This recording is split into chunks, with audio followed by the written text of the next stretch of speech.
성경을 보면 재물에 관한 많은 이야기가 나옵니다. 오늘의 새 본문도 재물을 중심으로 벌어지는 이야기입니다. 성경의 재물에 대한 평가는 어떻다고 생각하십니까? 긍정적일까요? 아니면 부정적일까요? 성경에서 재물은 철저하게 가치 중립적인 개념으로 나타난다고 합니다.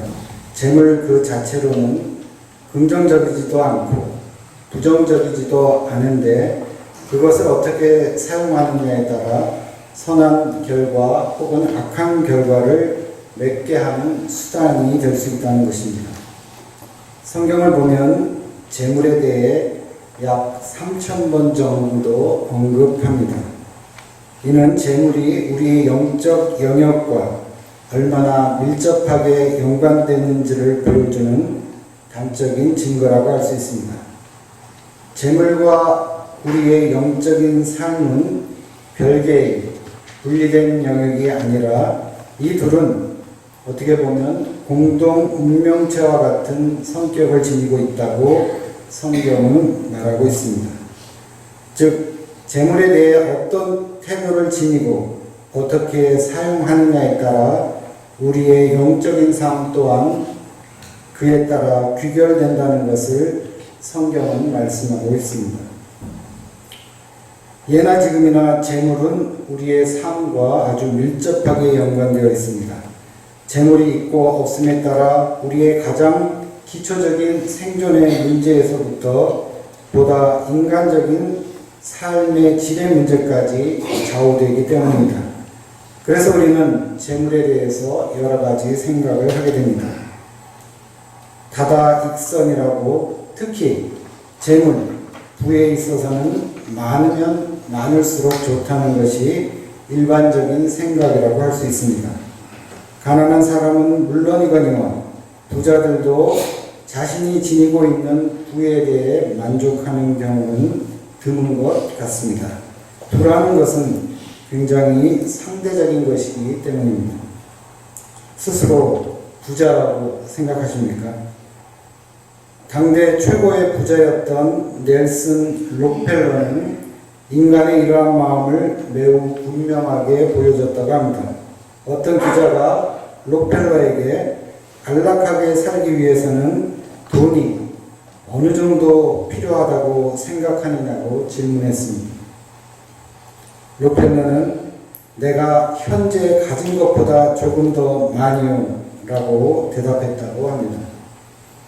우리 모두도 내가 가진 것보다 조금 더 많이라는 이 유혹을 쉽게 떨쳐버릴 수는 없을 것 같습니다.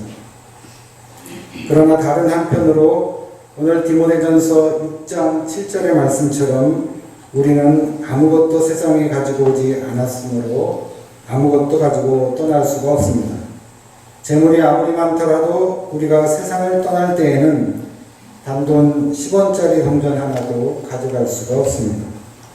재물만이 아니라 우리가 풍성하게 지녔던 모든 것들을 다 내려놓고 떠나야 합니다. 사실이 그렇습니다. 어떤 돈 많은 미망인이 죽으면서 막대한 유산을 남겼다고 합니다. 그래서 사람들이 물었습니다. 얼마나 많은 유산을 남겼나요? 대답은 전부 다 남겼다 했다고 합니다. 아무것도 가져간 것이 없다는 말입니다. 그래서 우리는 오늘 성경의 말씀처럼 먹을 것과 입을 것이 있으면 그것으로 만족해야 하는데 이 시험을 견디기가 쉽지가 않습니다. 여기서의 만족이란 다른 말로 자족이라고도 할 수 있습니다. 사도 바울이 빌립보서 4장 11절 13절에서 말하는 그리스도 예수 안에서의 만족을 말합니다. 내가 궁핍해서 이렇게 말하는 것이 아닙니다. 나는 어떤 처지에서도 스스로 만족하는 법을 배웠습니다. 나는 비천하게 살 줄도 알고 풍족하게 살 줄도 압니다. 배부르거나 굶주리거나 풍족하거나 궁핍하거나 그 어떤 경우에도 적응할 수 있는 비결을 배웠습니다. 나에게 능력 주시는 분 안에서 나는 모든 것을 할 수 있습니다. 재물의 노예가 되어 끌려다니는 삶이 아니라 재물과 상관없이 모든 것을 할 수 있는 능력을 말합니다. 재물이 더 이상 내 삶의 주인이 아니라는 선언이라고 할 수 있습니다. 그러나 사실 이 재물에 관한 문제는 쉽지가 않습니다. 예수님께서 받으셨던 첫 번째 시험도 빵에 관한 시험, 즉 재물과 관련된 문제였습니다. 그만큼 이 재물의 문제는 우리를 괴롭히는 시험거리입니다. 돈과 소유에 관한 문제는 특히 누가복음서 사도행전의 중심적 주제를 형성합니다. 그 중에서도 오늘 누가복음서의 어떤 부자와 거지 나사로의 비유는 부에 관한 문제를 가장 직접적이고 분명하게 다루고 있습니다. 오늘 본문 조금 앞에 13절을 보면 예수님은 하나님과 재물을 함께 섬길 수 없다고 말씀하셨습니다. 이 말을 들은 바리새인들은 예수님을 비웃었습니다. 이 비유는 예수님이 그 바리새인들에게 들려주는 이야기입니다. 이 비유는 바리새인들이 이해하기가 어렵지는 않았습니다. 그러나 듣고 있기는 어려웠을 것입니다. 돈을 좋아하는 바리새인들에게 재물이 당신들을 구원해 주지 못한다고 분명히 말씀하고 있기 때문입니다. 이 비유는 3막으로 이루어진 드라마와 같습니다. 1막에서는 이 땅에서의 어떤 부자의 호화로운 생활과 거지 나사로의 비참한 상태가 대비됩니다. 부자는 자색옷과 고운 베옷을 입고 있는데 이는 이 부자의 사회적 신분이 높았음을 나타냅니다. 그는 대문 안에서 날마다 호화롭게 살았습니다. 그러나 특별히 나쁜 사람으로 묘사되지는 않습니다. 단지 대문 밖에 누워있는 거지 나사로의 형편을 주의 깊게 보지 않았을 뿐입니다. 한편 거지 나사로는 그 부자의 상에서 떨어지는 부스러기로 연명하려 하였고 심지어 개들이 와서 헌대를 핥을 정도로 비참한 상황이었습니다. 나사로는 절망적으로 가난했고 아무도 찾지 않는 고통 가운데서 하루하루를 이어가고 있었습니다. 부자가 어떻게 하면 더 즐겁게 지낼 수 있을까를 생각하며 내일을 기다렸다면 거지 나사로는 언제 이 고통이 끝날까 하며 내일을 맞았을 수도 있습니다. 나사로의 몸과 마음은 가난할 대로 가난해져서 이 땅 너머에 소망을 두고 자신의 조상인 아브라함에게 돌아갈 날만을 기대하고 있었는지도 모르겠습니다. 이 1막을 보면 부자와 나사로는 대문을 사이에 두고 아주 가까운 거리에 있었습니다. 그럼에도 이 부자의 눈에는 나사로의 궁핍한 처지가 보이지 않았습니다. 이 부자의 많은 재물이 부자의 눈을 가리고 있었습니다. 어떤 분은 부자가 왜 대문 밖에 가난한 자들의 처지까지 고려해야 하느냐고 물을 수도 있을 것입니다. 그러나 반대로 가난한 사람들이 부자들의 생존을 걱정할 수는 없지 않겠습니까? 호화로운 생활과 최저의 생계는 동일한 무게로 고려될 수 없는 상황일 것입니다. 그렇기 때문에 성경에는 부자들의 삶의 태도에 대해 문제를 제기한다고 볼 수 있습니다. 오늘날 전 지구적 연결망은 지구상에 고통당하는 자들에 대해 이전보다 훨씬 더 빠르게 잘 알려주고 있습니다. 그러나 반대로 바로 우리 집 앞에서 벌어지는 고통은 외면하는데 우리를 익숙하게 만들어 주는지도 모르겠습니다. 멀리서 벌어지는 고통에 익숙하게 되므로 정작 바로 우리 눈앞에서 벌어지는 고통마저도 먼 거리에서 보는 것처럼 직접적으로 느끼지 못하기 때문입니다.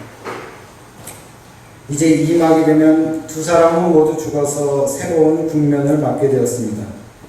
돌 가운데서 고통을 당하던 부자가 눈을 들어보니 멀리 아브라함이 보이고 그 품에 나사로가 안겨 있었습니다. 상황은 완전히 역전이 되어 부자는 이제 나사로 손끝에 물 한 방울로 자신의 타는 목을 축여야 하는 비참한 처지에 놓였습니다.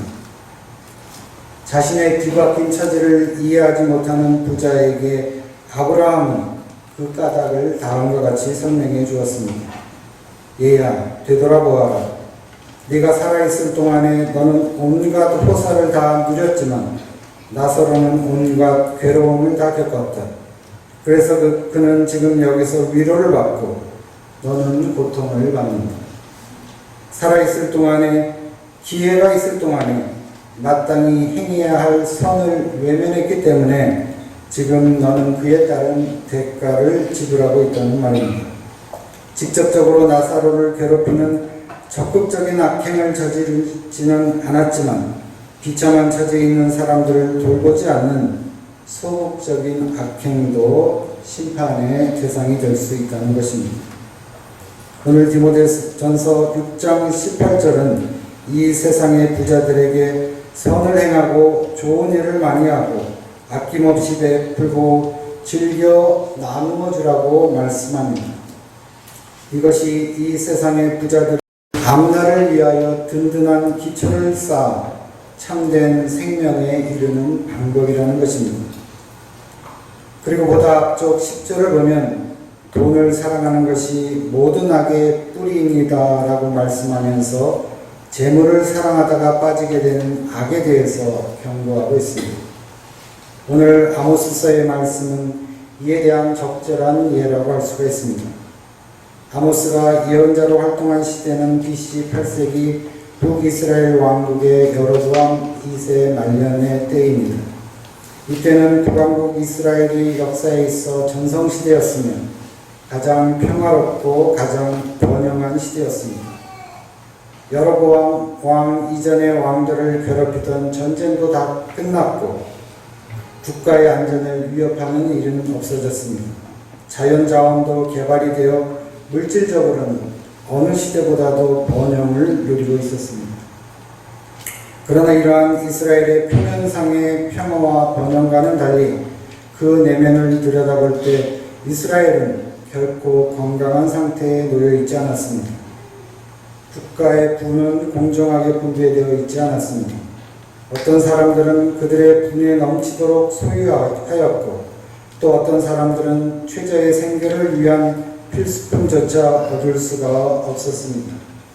사회는 오직 두 계층으로 나뉘어져 있어서 한편에서는 점점 더 부자가 되고 있었고 다른 편에서는 점점 더 가난하게 되고 있었습니다. 가난한 자들이 굶어 죽는 것을 면하려고 부자에게 돈을 꾸었다가 기한 내에 갚지 못하면 그들의 집과 전답은 몰수당했고 아들과 딸은 노예로 팔려가는 상황이었습니다. 그러나 부유한 지주들은 그들의 저택들을 도시에 세우고 호화롭고 사치스러운 생활에 빠져서 그들의 부를 즐기는데 온 관심을 집중하고 있었습니다. 오늘 읽으신 아모스서의 말씀은 바로 이러한 부자들의 호화스러운 생활에 대한 묘사입니다. 가난한 자들을 억압하고 하나님의 백성으로서의 사명도 망각한 채 단지 즐기고 호사를 누리는 데만 몰두했던 이 땅에서의 일락에만 소망을 두었던 당시 부자들의 모습이라고 할 수 있습니다. 그런데 더욱 개탄스러운 것은 이러한 경제적 불의를 당시 종교 지도자들이 지지했다는 것입니다. 종교 지도자들은 부자들의 물질적 번영이 하나님의 축복이라고 말했습니다. 하나님은 자신을 두려워하고 자신의 명령에 순종하는 사람에게 그 대가로 물질적 번영을 주신다는 것이었습니다. 이러한 해석은 당시 부자들에게 가장 환영받는 교리였고 선포였습니다. 그리고 많은 제사장들은 하나님은 희생제물을 받으시는 것을 좋아하고 종교적 절기를 지키는 것을 기뻐한다고 말했습니다. 즉 하나님은 종교적 의무의 이행을 요구하는 분이시라는 것입니다. 그런데 당시 이러한 종교적 의무에 충실할 수 있었던 사람들은 도시에 살고 있는 소수의 부자들 뿐이었습니다. 가난한 사람들은 이와 같은 종교적 요구를 물질적으로나 시간적으로나 도저히 감당할 수가 없었습니다. 따라서 가난한 자들의 빈곤과 불행은 그들의 종교적 의무 불이행에 대한 하나님의 심판으로 해석되었습니다. 이러한 불의한 경제구조와 종교 지도자들의 거짓된 가르침에 반기를 들고 일어난 사람이 바로 아모스였습니다. 양을 치고 꽁양을 키우던 아모스는 가난한 자의 운명을 잘 알고 있었습니다. 그러던 그가 도시에서 부자들의 불의와 사치를 보고서는 마음에 큰 충격을 받은 것입니다. 아모스는 하나님은 바알과 다르다는 것을 일찍부터 배워왔습니다. 바알을 섬기는 자들의 목적은 물질적인 축복입니다. 아모스는 만일 하나님이 종교의식을 잘 지키는 대가로 재물과 안전을 보장해 주신다면 하나님과 바알의 차이가 무엇인가를 깊이 생각하게 되었습니다. 그리고 아모스는 하나님에 대한 가장 기본적인 본질을 다른 누구보다도 명확하게 깨닫게 됩니다. 즉 하나님은 의의 하나님이시라는 것입니다. 아모스가 당시의 사회적 경제적 불의와 부정을 자기 눈으로 직접 목격했을 때 하나님의 의에 대한 의미가 더욱 분명해졌습니다. 만일 하나님이 정말 의의 하나님이시라면 자기의 이익을 위해 다른 사람의 권리를 무시하고 외면하는 불의를 그대로 내버려 두지 않으신다는 것입니다. 아모스에게 있어 하나님과 불의는 양립할 수 없는 것이었습니다. 그래서 오늘 아모스는 불의한 이스라엘 백성들을 향해 너희는 망한다. 마음껏 홍청되던 잔치는 끝장난다라고 말했던 것입니다. 부자와 나사로 비유의 마지막 산막은 부자가 아브라함과 대화하면서 아직 이 땅에 남아있는 자신의 형제들을 걱정하는 이야기로 마무리됩니다. 부자는 나사로가 있는 곳과 자신이 있는 곳 사이에 큰 구렁텅이가 가로놓여 있어 서로 왕래가 불가능하다는 절망적인 선언을 듣고서는 아직 살아있는 자신의 5 형제들에게 나사로를 보내서 경고해 줄 것을 요청합니다. 아브라함은 그들에게 모세와 예언자들이 있으니 그들의 말을 들으면 된다고 대답을 합니다. 부자가 다시 아닙니다. 죽은 사람들 가운데서 누가 살아나서 그들에게로 가야만 그들이 회개할 것입니다 말하면서 재차 나사로의 파견을 요청합니다. 그러나 그들이 모세와 예언자들의 말을 듣지 않는다면 죽은 사람들 가운데서 누가 살아난다고 해도 그들은 믿지 않을 것이다 라는 아브라함의 대답으로 비유는 끝이 납니다. 부자의 말대로 정말 죽었던 나사로가 살아서 돌아갔다면 부자의 형제들은 자신들의 삶의 태도를 고쳤을까요?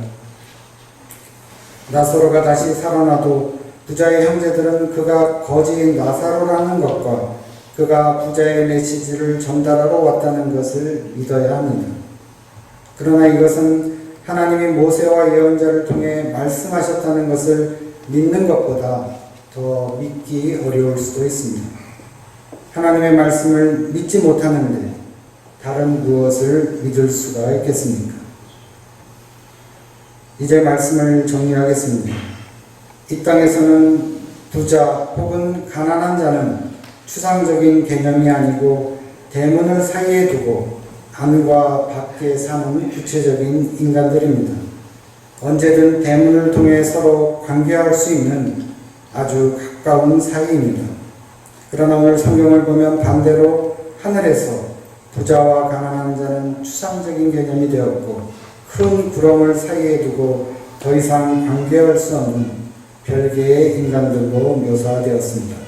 죽음 이후에는 더 이상 부자와 가난한 자라는 구분이 의미가 없습니다. 더 이상 서로 관계할 수 없기 때문입니다. 그런 의미에서 오늘 이 비유의 말씀은 이 땅에 남아있는 우리를 향한 말씀이라고 생각됩니다. 우리 모두는 이 어떤 부자의 삶과 거지 나사로의 삶 가운데에 있을 수 있습니다. 우리는 이 땅에서의 물질적인 삶에만 몰두하다가 영원한 생명에 참여하지 못하는 어리석음에 빠져서는 안 될 것입니다. 그렇다고 이 땅에서의 빈곤한 삶을 체념적으로 수용해서도 안 될 것입니다.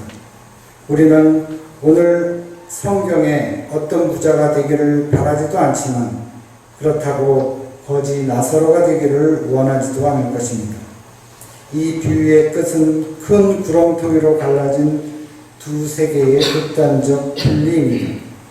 거기는 더 이상 돌이킬 수 없고 회복 불가능한 곳입니다.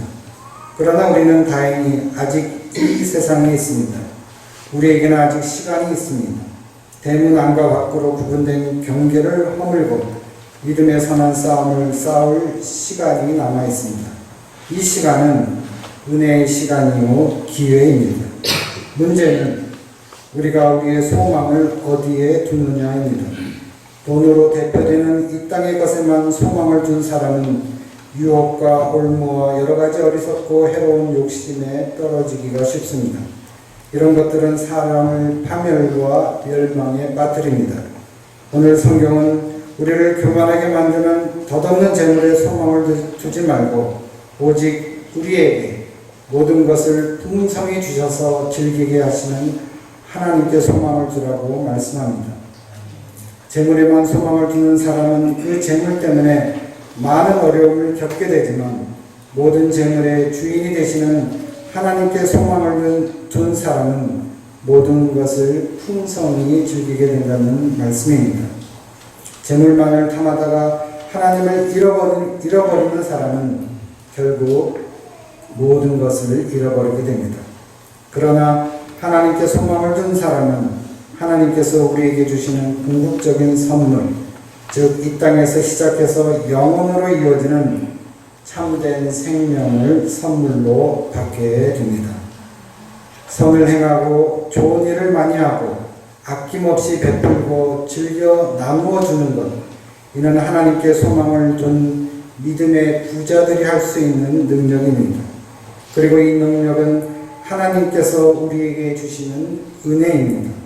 우리 모두는 이 능력을 행하도록 부르심을 받은 그러한 사람들입니다. 이 믿음의 능력을 통해서 하나님에 대해 참으로 부요한 믿음의 부자들이 되시기를 간절히 소망합니다.